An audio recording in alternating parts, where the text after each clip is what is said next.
Hello guys, क्या हाल चाल आप सबके। आई एम दीप्ति फ्रॉम प्रतियोगिता मंत्रा और इस वीडियो में हम डिस्कस करने वाले हैं strategy SSC CGL tier 2 mains की। क्या पढ़ना है, कैसे पढ़ना है, किस तरीके से पढ़ना है कि सब चीज़ें आप अच्छे से रिटेन कर पाओ। मेंस जो है आपका कंडक्ट होना है जून में, तो आपके पास काफ़ी टाइम में इजीली सब चीज़ें कवर हो जाएंगी। इंग्लिश और मैथ्स में किस तरीके से आपको चीज़ें पढ़नी है ये हम डिस्कस करने वाले हैं। बात करते हैं इंग्लिश की। तो देखो, इंग्लिश की अगर बात की जाए तो एग्जामिनेशन आपसे मेनली 3 जगहों से क्वेश्चन पूछता है। ग्रामर की बात की जाए तो parts of speech plus tens, narration, voices, articles, ये सब मिला के आपका ग्रामर का सिलेबस बनता है। वोकैब की बात की जाए तो वोकैब से पूछे जाते हैं one word substitutions, idioms, synonyms, antonyms, spellings, phrasal verbs, ये सारी चीज़ें आपको कवर करनी होती है। रीडिंग कॉम्प्रीहेंशन की अगर बात की जाए तो देखो, रीडिंग कॉम्प्रीहेंशन से मेनली क्लोजर से क्वेश्चन पूछा जाता है, सेंटेंस रीअरेंजमेंट से एंड अनसीन पैसेज से। तो आपको स्ट्रेटेजी बनानी होगी प्रॉपर कि किस तरीके से मेंस में आप मैक्सिमम स्कोर कर सकते हो। अगर बात की जाए एग्जामिनेशन की तो 200 क्वेश्चंस पूछे जाते हैं। 200 क्वेश्चंस में से अगर रीडिंग कॉम्प्रीहेंशन एंड वॉइस और नरेशन मिला दिए जाए तो करीब करीब 100 क्वेश्चंस यहाँ से बन जाते हैं। तो आप देख रहे हो ये चीज़ करना कितना ज़्यादा इंपॉर्टेंट है। रीडिंग कॉम्प्रीहेंशन को किस तरीके से करें, देखो ग्रामर और वोकैब की बेसिक समझ तो आपको होनी ही चाहिए, तभी आप रीडिंग कॉम्प्रीहेंशन को अच्छे से कर पाओगे। अब बात की जाए क्लोज टेस्ट, सेंटेंस रीअरेंजमेंट और अनसीन पैसेज की, तो ये 3 टॉपिक नहीं है। अनसीन पैसेज सपोज करो ये कोई आपके सामने अनसीन पैसेज है, यहाँ से आपसे क्वेश्चंस पूछे गए हैं। अब अगर इसी पैसेज के लाइन्स को मैं जम्बल्ड करके लिख दूँ तो सेंटेंस रीअरेंजमेंट है, राइट। अगर इसी पैसेज में से कुछ वर्ड्स को सिस्टमेटिकली निकाल दिया जाए और आपसे पूछा जाए कि क्या फिल किया जाना चाहिए विद ऑप्शंस, तो आपके सामने क्लोज टेस्ट का क्वेश्चन आ जाएगा। तो 3 टॉपिक मत समझना, कोई भी एक टॉपिक को आप अच्छे से करोगे, बाकी टॉपिक्स भी स्ट्रांग होंगे। अब इसको करने के लिए ग्रामर और वोकैब की बेसिक नॉलेज आपके पास होनी ही चाहिए। तो सिस्टमेटिकली देखेंगे कि क्या क्या पढ़ना है। ग्रामर की बात की जाए तो देखो, ग्रामर आप नोट्स से कर सकते हो। रूल्स की बात की जाए ये नीतू सिंह मैम की बुक से आप प्रैक्टिस कर सकते हो। तो ये 2 जगह हैं जहाँ से आप रूल्स कर सकते हो। इसके अलावा अगर आपको पूरी ग्रामर का निचोड़ चाहिए तो टॉप 100 ग्रामर रूल्स कर लीजिए। उसमें पूरी ग्रामर के the most important rules cover किए गए हैं, वो एक रिविजन मॉड्यूल की तरीके से है, ठीक है। इसके अलावा और प्रैक्टिस कहाँ से करनी है, एमबी पब्लिकेशन से, ठीक है। किरण की सुपरफास्ट इंग्लिश की बुक ले लीजिएगा, वहां से भी आप प्रैक्टिस कर सकते हो। तो ये वो चीज़ें हैं जिसके लिए ग्रामर के लिए जो आपको पढ़नी है। नोट्स से रिवाइज कर लो, नीतू सिंह मैम की बुक से रिवाइज कर लो, और प्रैक्टिस यहाँ से करनी है आपको। एक तो यहाँ से और यहाँ से, ये 3 चीज़ें। इसके अलावा पेनेसिया तो है ही, CYQs and PYQs, current year question and previous year question, तो पेनेसिया है ही। बात की जाए वोकैब की तो देखो, सबसे पहले आपको एसपी बख्शी की वोकैब कंप्लीट करनी है। ये कर लेने के बाद आपको एमबी पब्लिकेशंस में जो आगे वोकैब दी जाती है वो कंप्लीटली अच्छे से करनी है। इतना हो जाए उसके बाद आपको करनी है वर्ड पावर मेड इजी। अब ये एक ऐसी बुक है जो ना सिर्फ आपको वोकैब में हेल्प करेगी बल्कि ग्रामर और रीडिंग कॉम्प्रीहेंशन भी आपकी इससे स्ट्रांग होंगी। तो ये बुक तो आपको हर हालत में करनी है। अब कैसे पढ़नी है, किस तरीके से, वो सब चीज़ें मैं आपको सिखा दूंगी, उसकी टेंशन मत लो। अगेन इसमें current year questions and previous year questions तो आपको करने ही है। वो चीज़ तो ये लगा लो कि भाई ये चीज़ तो करनी है, चाहे बोलूँ चाहे ना बोलूँ, ठीक है।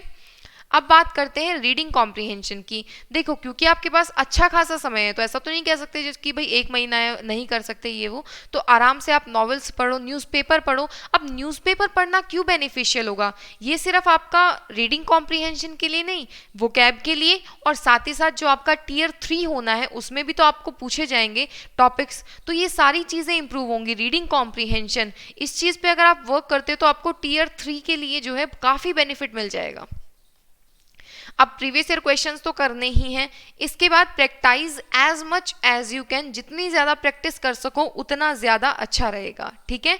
अब करना किस तरीके से, भाई शुरू हो जाओ। 2019 सीजीएल प्री के क्वेश्चंस थे, आंसर की आ चुके, आपके पास एग्जाम पेपर्स तो हैं। यहाँ से शुरू हो जाओ। पहले 2019 सीजीएल को निपटाओ, फिर 2018, फिर 2017, इस तरीके से आपको निपटाना है। और सीपीओ और सीएचएसएल को नहीं छोड़ना है।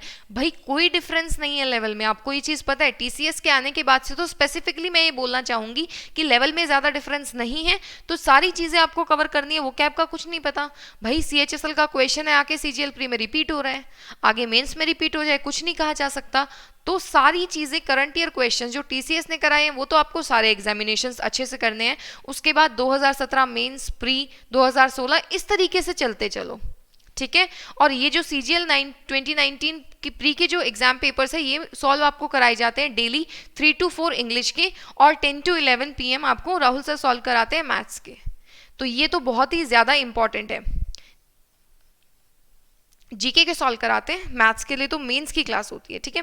चलो उसके बाद देखो मैथमेटिक्स की अगर बात की जाए तो आपके पास आपको 2 सेक्शंस निपटाने होते हैं, arithmetic and advance mathematics. Advance में आ जाता है आपका geometry, mensuration, algebra, trigonometry, height and distance, ये सारी की सारी चीज़ें।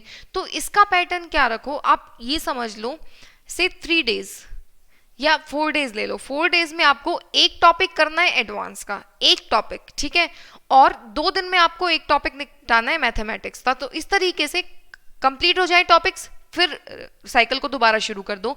ये साइकिल आपको तब तक कंटिन्यू रखना है जब तक कि आप मेंस के जो मॉक टेस्ट है उसमें मैक्सिमम स्कोर ना करने लग जाओ। एक बार अगर मॉक टेस्ट लगाना शुरू कर दिया, उसके बाद क्या करो, उसके बाद जो मॉक टेस्ट में जिस चैप्टर में आपको लगे वीकनेस है उसी को फिर से कर लो। तो ये चीज़ें आपको करनी है। एक इसके अलावा एक अलग से अभी नोटबुक बना लो भाई, इंग्लिश और मैथ दोनों के लिए एक नोटबुक अभी से बना लो। उसमें आपको करना क्या है, जो मॉक टेस्ट लगाओगे, एक तो मॉक जो लगाओगे उसका आपको स्कोर लिखना है डेली, मतलब जो भी इंग्लिश और मैथ्स आपको ये देखना है कि कितनी इंप्रूवमेंट कर पा रहे हो। दूसरी चीज़ क्या करनी है, जो मैथ्स में आप क्वेश्चन सॉल्व करोगे उसमें आइडेंटिटी होंगी, फॉर्मूला होंगे, ये सारी चीज़ें आपको इसमें नोट करनी है, चाहे आपको आते हो चाहे ना आते हो। आप देखोगे कि फ्रीक्वेंटली जो आइडेंटिटीज़ हैं, ऐसा नहीं होगा कि बिल्कुल ही रैंडम वो पूछ ले, रिलेटेड ही पूछी जाएंगी। सिमिलरली वो कैब आपको नोट करनी है। तो ये जो नोटबुक है ये सबसे ज़्यादा काम आएगी जब आपके मेंस में 20 डेज बचे होंगे। इस मोमेंट पे आपको ये लगेगा ना कि भाई इतने महीने की प्रिपरेशन का कोई क्रक्स बता दो कहाँ से पढ़े, तो वो क्रक्स आपने ही प्रिपेयर किया होगा during the preparation period, right. तो इस तरीके से अगर आप सारी चीज़ों को सिस्टमेटिकली करोगे तो इजीली हर चीज़ कवर हो जाएगी। और साथ ही साथ इंग्लिश तो ऐसा सब्जेक्ट है जो आपको टियर 3 में भी आगे हेल्प करने वाला है। तो सब चीज़ें बिल्कुल एक साथ अच्छे से हो जाएंगी, बिल्कुल भी टेंशन लेने की ज़रूरत नहीं है। बस जैसे आपको स्ट्रेटेजी बताई है उसको फॉलो करो। इसके अलावा अगर आपको कोई भी दिक्कत है मैथ्स में, अगर आपको बेसिक्स से पढ़ना है या कुछ भी ऐसा प्रॉब्लम है कि आपको बेसिक से ही सब चीज़ें सीखनी है, तो इंग्लिश के बैचेस चल रहे हैं और भी आ जाएंगे। इसके अलावा रानी मैम का और अभिनय सर का कंबाइंड बैच आ रहा है, कंबाइंड बैच शुरू हो चुका है 20 मार्च से, ठीक है। इसमें ये जो बैच रहेगा इसकी टाइमिंग रहेगी 10 AM। आपको 75% का ऑफ मिलेगा अगर आप 24 मंथ्स का प्लान लेते हो। अगर आप 12 मंथ्स का लोगे तो आपको 58% का डिस्काउंट मिलेगा, ठीक है। करना क्या है, डिस्काउंट कोड लगाना है प्रतियोगिता मंत्रा। इसके अलावा 2020 को अगर आप टारगेट कर रहे हो तो भी कोई टेंशन की बात नहीं है। मैथ्स इंग्लिश तो है ही, जनरल अवेयरनेस और रीजनिंग सभी सब्जेक्ट्स के सभी बेस्ट एजुकेटर्स के आपको कोर्सेज मिलेंगे, लेजेंड्स आपको पढ़ा रहे हैं। और एक ही प्लान लेना है, ऐसा नहीं है कि हर सब्जेक्ट के लिए डिफरेंट प्लान लो, बिल्कुल नहीं, एक ही प्लान आपको लेना है। मॉक टेस्ट, क्लास PDF सारी चीज़ें उस एक प्लान में इंक्लूडेड है। 1 ईयर का प्लान परचेज करोगे पड़ जाएगा करीब 4800 रुपीज़ का। 6 मंथ्स का प्लान परचेज करोगे पड़ जाएगा करीब 3800 रुपीज़ का। इस प्राइस पे प्लान परचेज करना है, डिस्काउंट कोड लगाओ प्रतियोगिता मंत्रा। अनअकैडमी ऐप पे जाओ, प्लस सेक्शन में जाओ, SSC एग्जाम्स को चूज करो, अपना प्लान चूज करो और यहाँ पे डिस्काउंट कोड लगाओ प्रतियोगिता मंत्रा और आपको डिस्काउंट मिल जाएगा, ठीक है। 1 ईयर का प्लान क्यों बेस्ट रहेगा, देखो आपको पता है अभी जो TCS है वो बहुत फास्टली एग्जाम्स जो है कंडक्ट करा रही है, तो 2020 का अटेम्प्ट इसमें इंक्लूड हो जाएगा, राइट। 6 मंथ्स का प्लान लोगे यहाँ से करीब 1000 रुपीज़ ज़्यादा पड़ेंगे, लेकिन 1 साल के लिए भी टेंशन फ्री हो जाओगे, कहाँ से पढ़ें, क्या कंटेंट, क्या मॉक टेस्ट, सब चीज़ें इंक्लूडेड है। दूसरी बात ये कि भले ही आप एक एजुकेटर से पढ़ो या 2 एजुकेटर से पढ़ो, कंटेंट तो सबका अवेलेबल रहेगा और प्रैक्टिस तो जितना ज़्यादा करो उतनी कम है, ठीक है। SSC के अलावा आप किसी भी और एग्जामिनेशन को टारगेट कर रहे हो, कोई भी और प्लान आपको परचेज करना हो, कोई भी कोर्स परचेज करना हो, तो भी मैक्सिमम डिस्काउंट के लिए कोड लगाना है प्रतियोगिता मंत्रा, ओके। विदाउट स्पेस अप्लाई करना, कोड अच्छे से ध्यान रखना, कोड लगाओगे तभी डिस्काउंट मिलेगा। मिलते हैं नेक्स्ट वीडियो में, थैंक यू।